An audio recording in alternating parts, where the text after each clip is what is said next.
जॉमेट्रीचे theorem डोक्यातच घुसत नाहीत, ऑप्शनला टाकतो. बाळांनो, असे कोणतेही थेरम ऑप्शनला सोडायचे नसतात.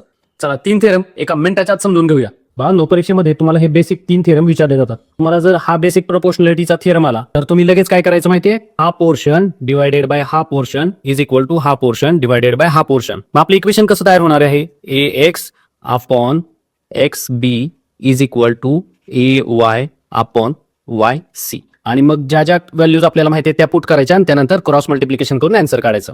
त्यानंतर हा सेकंड थेरम आहे, theorem of bisector of an angle of a triangle. अशी जर डायग्राम तुम्हाला आली आणि इथं काही व्हॅल्यूज पुट केल्या असतील आणि एक व्हॅल्यू काढायची असेल तर अशा वेळेस तुम्ही त्याचं इक्वेशन कसं लिहिणार, तर ही साइड फुल दिसते, ही पण साइड फुल आहे, ही साइड ब्रेक झालेली आहे. बरं, आता ही फुल साइड डिवायडेड बाय ही full side, C B upon B A is equal to, मग ही छोटी साइड घेतलेली म्हणून C X upon A x.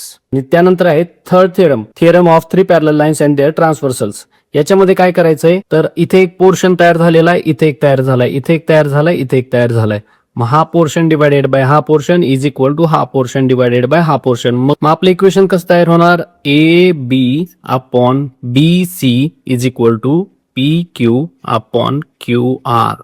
म्हणजे हा आणि हा ऑलमोस्ट सेम आहे, बरोबर. एका लाईनने डिवाइड केलेले, वरचा पोर्शन डिवाइडेड बाय खालचा पोर्शन, वरचा पोर्शन डिवाइडेड बाय खालचा पोर्शन, अशा प्रकारे. फक्त ह्यामध्ये थोडंसं डिफरंट आहे की ही फुल लाईन डिवाइडेड बाय ही full line is equal to, जी फुल लाईन पहिल्यांदा घेतली त्याच्या साईडचा हा हाफ पोर्शन घ्यायचा आणि डिवाइडेड बाय इकडचा रिमेनिंग हाफ पोर्शन घ्यायचा.